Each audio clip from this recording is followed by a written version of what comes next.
जिस मेहनत से इसे कोई लाभ भी नहीं हो रहा, उसका मूल कारण क्या है? ये अपने आप को जानता ही नहीं है, इसे पता ही नहीं है कि इसकी स्थिति क्या है। बैठिए। ये अपनी दुखद स्थिति को अनुभव तो करता है, पर अपनी स्थिति को जानता नहीं है। हमें एक बहुत मूल भ्रम है कि अनुभव को ही ज्ञान कहते हैं। अनुभव ज्ञान नहीं होता। अनुभव करना एक बात है और जान जाना दूसरी बात है। ये दुख को अनुभव तो करता है अहम, लेकिन ये जान नहीं पाता कि दुख किस कारण से आ रहा है। इसको ये नहीं पता है। ठीक है। तो कारण जानने के लिए जो पहली चीज करनी पड़ती है होती है निरीक्षण। निरीक्षण माने आत्मनिरीक्षण या आत्म अवलोकन। तो निरीक्षण से शुरुआत करेंगे। तो पहली चीज लिखिए निरीक्षण। हमें आज निष्प्रयत्नता तक जाना है, एफर्टलेसनेस तक जाना है। उसके लिए हम शुरुआत कर रहे हैं निरीक्षण से। जब ये अपने आप को देखता है तो अपने आप से पूछेगा, ये जो जितने लोगों का मैंने हाथ, टांग, बाजू, बाह, सर, गर्दन पकड़ रखा है, या जिनको मैंने अपना बाजू वगैरह दे रखा है, ये लोग वास्तव में मेरे लिए कितने जरूरी हैं? मैं जो भी हूं, मेरे होने में इनका योगदान है ही कितना? और यदि इनका योगदान है भी, तो वो योगदान क्या मेरे लिए शुभ है? ये आत्मनिरीक्षण से बात आती है। तो पहली चीज हुई निरीक्षण। और जब आप निरीक्षण करते हो तो उससे आप में अपने प्रति जो भ्रम होता है वो हटता है। भ्रम के हटने को कहते हैं निर्भ्रांति या निर्भ्रमता।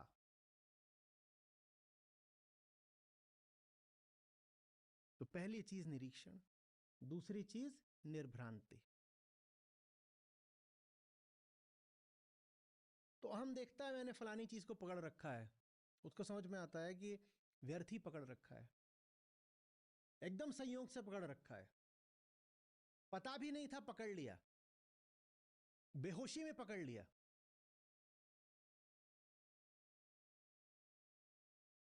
जैसे शरीर पर आकर के कोई गंदगी चिपक गई हो, हमें पता भी नहीं था, हम सो रहे थे, कोई चीज आकर के लग गई और हम उसको लेके घूम रहे हैं। क्या आवश्यकता है उसको शरीर पर रखने की? वो एक जुड़ाव है आपकी हस्ती के साथ। वो चीज है, वो आके जुड़ गई है, लेकिन यूं ही जुड़ गई,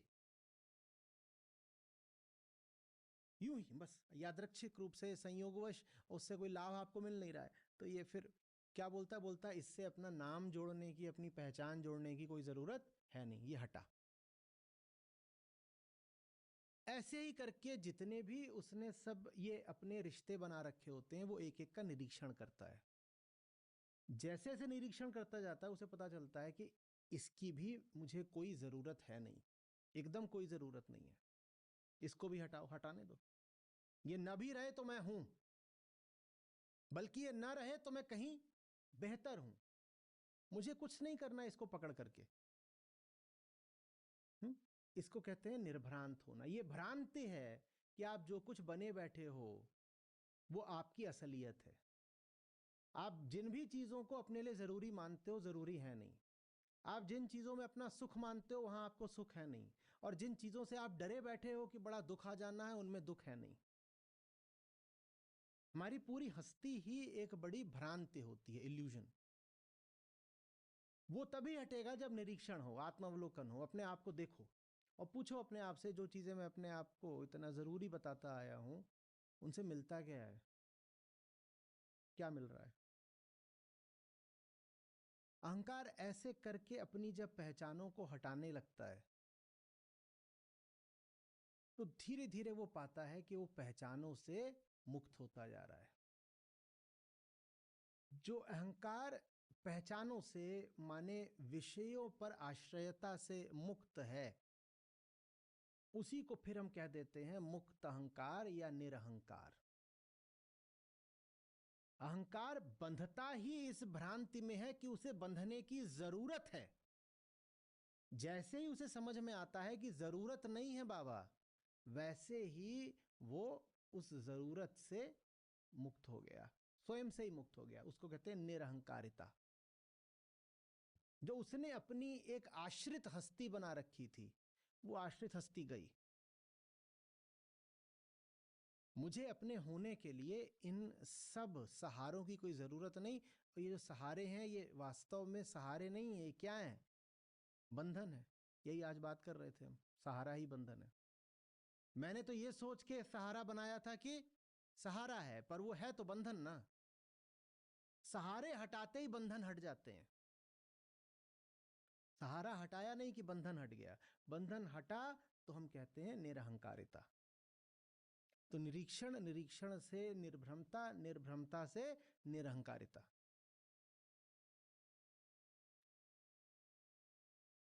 अहंकार के होने का ही मतलब है अपूर्णता का होना। अहंकार अपने आप को हमेशा क्या मानता है? मैं। इसीलिए तो गया था दुनिया भर के बाजू पकड़ने। मैं अकेला हूं, अधूरा हूं, अपूर्ण हूं, तो मैं क्या करने जाता हूं फिर? कभी इसकी टांग पकड़ता हूं, कभी उसके हाथ जोड़ता हूं, कभी किसी के द्वार खटखटाता हूं, कभी किसी से भीख मांगता हूं। कामना। अहंकार है तो अपूर्णता है, अपूर्णता है तो कामना है।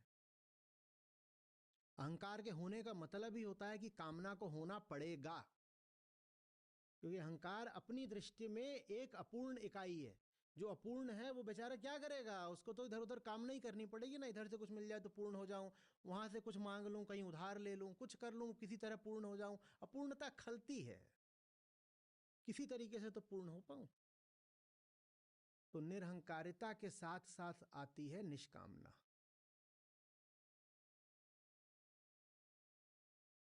जा रही बात? अब जब कामना थी, तो क्या किसी एक वस्तु की कामना थी?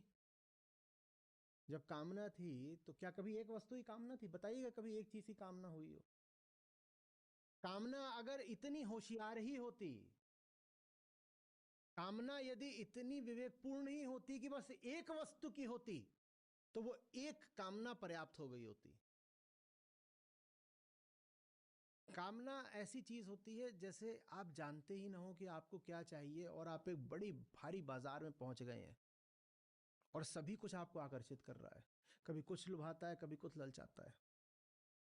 आपको पता नहीं क्या चाहिए, लेकिन कुछ भी ऐसा नहीं है जो विशेष रूप से चाहिए, और कुछ भी ऐसा नहीं है जिसको आप साफ साफ कह सकें कि नहीं चाहिए।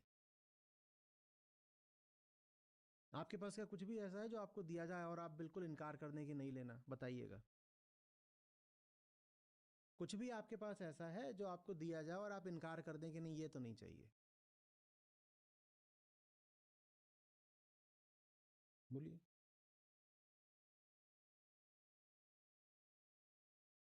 फोन किस किस के पास है? आपको एक फोन दो, इनकार करेंगे क्या? क्यों? क्यों है तो क्यों नहीं इनकार करोगे? पर नहीं करोगे, कोई नहीं करेगा। अभी आप तर्क दे सकते, कहते हैं हाँ मतलब हमें फोन नहीं चाहिए, पर आप दोगे तो उसे बेच के पैसा ले लेंगे, तो वो कुतर्क है। तथ्य ये है कि मैं कोई भी चीज आपको बोलूं कि चाहिए क्या, आप इनकार नहीं कर पाओगे। कामना का मतलब ही यही है कि कामना नहीं जानती कि उसे क्या चाहिए। कामना को इसीलिए अंधा कहा गया है। अंधा माने जिसको पता ही नहीं है कि क्या चाहिए। आप कोई ऐसी चीज बता दीजिए जो आपके पास है और ज्यादा नहीं चाहिए। शर्ट तो सभी ने पहन रखी है, सभी के पास है। शर्ट दूं, इनकार करेंगे क्या? कोई तो चीज ऐसी बता दीजिए जो आपके पास हो और मैं कहूं ले लो, और कह दें कि है नहीं चाहिए। कोई तो एक चीज बताइए।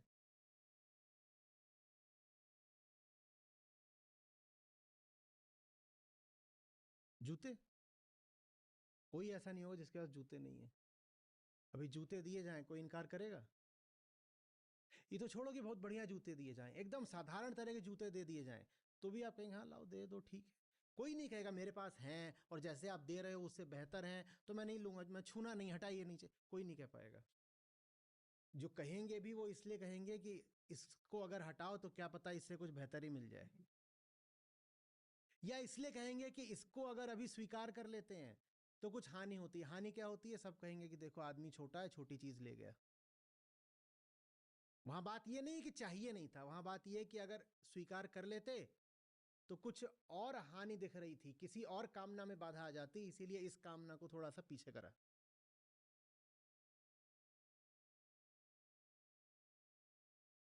गर्लफ्रेंड है, दूसरी दूं, इनकार करोगे क्या? दिल से बोलना। देखा, कुछ नहीं सीखा इसने अभी तक।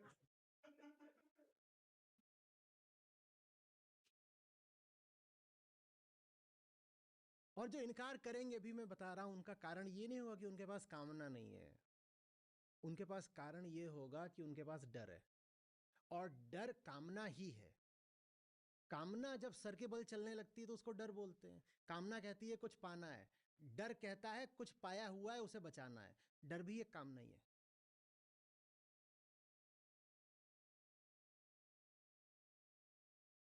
इतना मीठा लगा प्रस्ताव मेरा, जनाब अभी तक मुस्कुरा रहे हैं।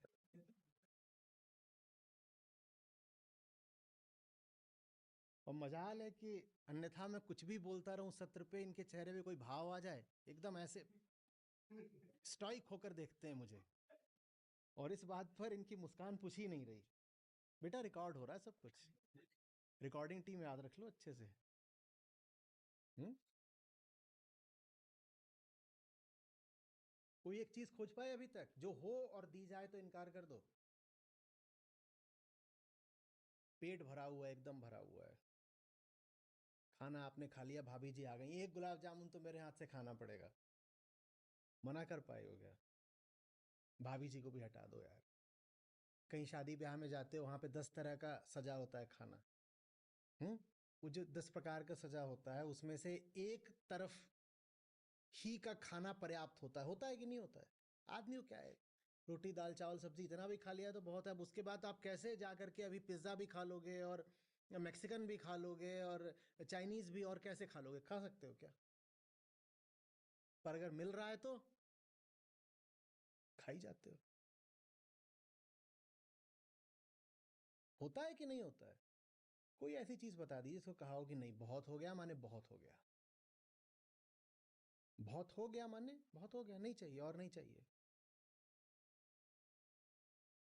आप कहीं काम करने वाले हो, दुनिया भर की कंपनियों के एचआर जानते हैं कि आपको कैसे रोकना है। जब एट्रिशन बहुत बढ़ने लगता है, लोग जाते हैं वहाँ पे इस्तीफा लेके पहुँच जाते हैं, एचआर पहले तो उधर की बातें बनाएगा, उसके बाद आपसे कहेगा ठीक है ये लो 10% और, आप रुक जाते हो सकता है कि आपकी समस्या ये नहीं थी कि तनख्वाह कम है, समस्या कुछ और भी हो सकती है। हो सकता है कि पैसे की आपको कोई तंगी ना हो, लेकिन जैसे ही 10% सामने रखा जाता है और खट से रुक जाते हो। कोई कह पाता है नहीं चाहिए? और अगर कोई कह रहा है नहीं चाहिए तो इसका आशय यही है कि दूसरी जगह उसको 20% का ऑफर है। अगर कोई 10% पे नहीं रुक रहा है तो मतलब ये है कि कहीं से 20% का ऑफर लेके बैठा हुआ है। समझ में आ रही है बात? तो कामना हमेशा, समझिए कि पर्यायवाची होती है। कामना जैसा कोई शब्द नहीं होता, हमेशा कामनाएं होती हैं। कामना व्यक्ति नहीं होती, कुनबा होती है। हुँ? बहुत सारी कामनाएं एक झुंड में, और उसमें से किसको चुनना है किसको नहीं चुनना कुछ पता नहीं। तो कामना में हमेशा विकल्प रहते हैं, सब विकल्प आपको खींचते हैं। और अभी हम यहाँ ये तो बात कर ही नहीं रहे कि आप सत्य मात्र को अपना एकमात्र विकल्प मान लें। हम तो कह रहे हैं कि ये जो साधारण सांसारिक चीजें भी होती हैं, ये भी आपको 100 दिशाओं में खींचती हैं। किसी रविवार को आप कपड़ों की दुकान में चले जाइएगा, और वहां पर लोगों को देखिएगा कि कपड़ों की वो ग्राहकी कर रहे हैं, तो क्या होता है? कितना मुश्किल हो जाता है चुनना। 4 घंटे से चुनाव नहीं हो पा रहा है कि टाई कौन सी खरीदनी है। 4 घंटे से नहीं हो पा रहा है, और 4 घंटे और 8 दुकानें, इधर से उधर कूद रहे कूद रहे कूद रहे कूद रहे कूद रहे। तभी तो जहां पर सब कपड़ों वगैरह की और चीजों की दुकानें होती हैं, वहां पर फिर कैफे और रेस्टोरेंट भी जरूर होते हैं। इतना थक जाता है आदमी। I am so tired of just shopping. सुना है कि नहीं सुना है? कहते भी है शॉप टिल यू ड्रॉप। सचमुच हो जाता है, you Indeed do drop. Shop करते करते ड्रॉप हो गया। क्यों? क्योंकि पता ही नहीं था कि शॉप करना क्या है। अगर पता हो क्या शॉप करना है तो शॉपिंग निपटती है 4 मिनट में।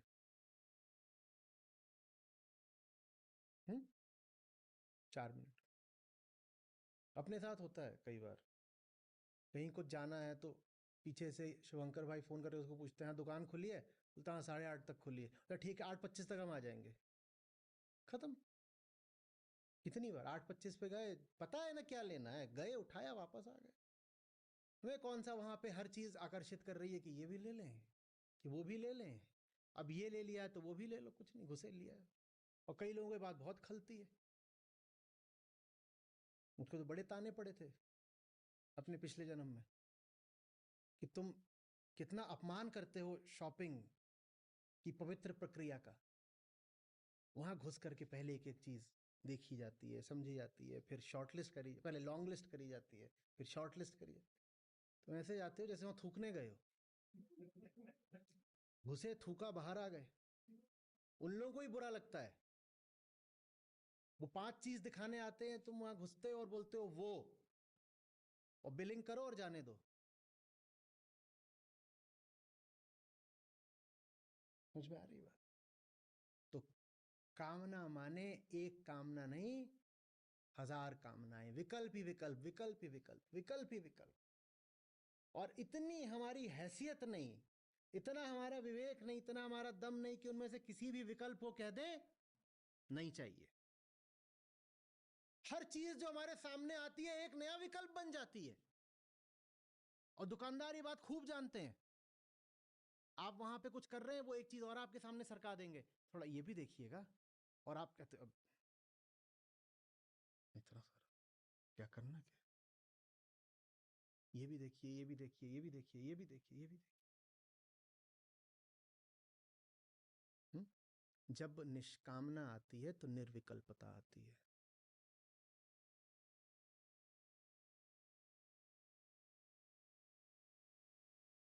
निष्काम आदमी की पहचान यही है, वो संकल्प विकल्प में जूझता आपको नहीं मिलेगा। उसमें अंतर्द्वंद नहीं चल रहा होगा भीतर, को पता है ना। जो आदमी जितना अहंकारी होगा वो उतना अंतर्द्वंद से ग्रस्त मिलेगा। इधर जाऊं कि ये करूं कि वो करूं कि क्या करूं कि क्या ना करूं। ये सब आत्मज्ञान के अभाव का लक्षण है। बेपेंदी का जैसे लोटा, नहीं समझ में आ रहा है ये यहां जाए वहां जाए, जो ही कुछ मिलता है वही आकर्षित करने लग जाता है।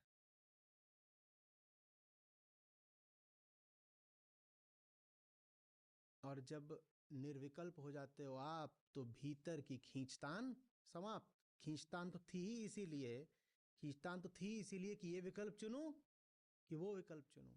जब भीतर की खींचतान समाप्त हो जाती है तो उसको कहते हैं निष्प्रयत्नता, एफर्टलेसनेस। इसी निष्प्रयत्नता को आप निर्वाण भी बोल सकते हो, तो उसको आखिरी चीज लिख लीजिए ताकि मामला एकदम पूरा हो जाए। निरीक्षण से निर्वाण तक।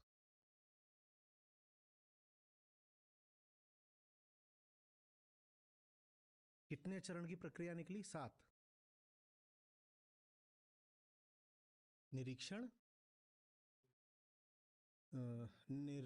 निर्भ्रमता, निरहंकारिता, निष्कामता, निर्विकल्पता, निष्प्रयत्नता, निर्वाण। 8 नहीं 7, 7।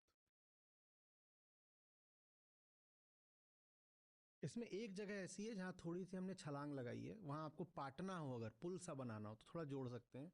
जहां हमने कहा है निरहंकारिता ही निष्कामता है, वहां बात समझ में आ गई थी कि अहंकार अपूर्ण होता है, जब अपूर्ण है तो उसे कामना करनी ही पड़ेगी। वो स्पष्ट हो गया था। नहीं तो वहां बीच में आप एक और जोड़ सकते हैं, निर्बंधता। निरहंकारिता माने अहंकार ही तो अपना बंधन है ना, और बंधन से ही छूटने की कामना होती है।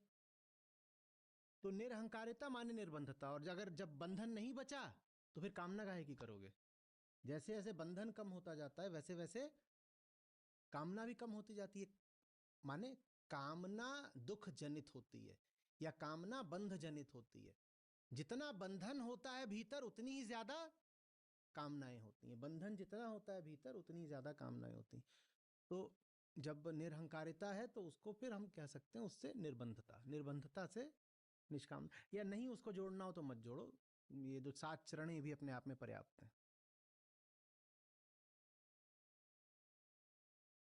समझ में आ रही है बात?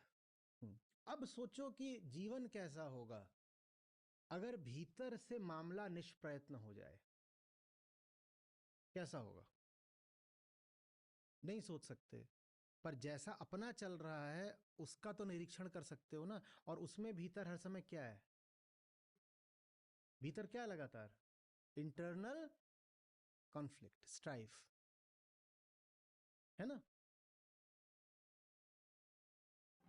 कबीरा यह गत अटपटी, चटपट लखी न जा।